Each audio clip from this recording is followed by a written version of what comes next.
سنا ہے کہ پیپلز پارٹی والے آزاد کشمیر میں تحریک عدم اعتماد لا کر ان ہاؤس تبدیلی کرنے جا رہی ہے۔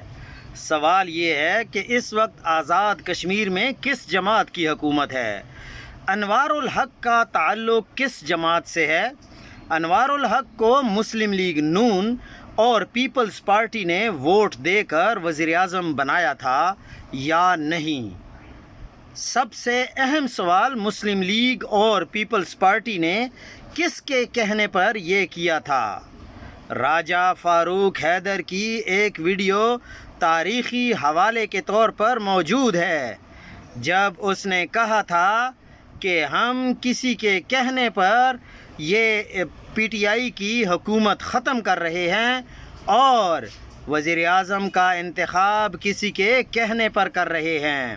یہ ہمیشہ آپس میں صرف میڈیا پر لڑتے ہیں، لیکن ہیں یہ ایک ہی سکے کے دو رخ۔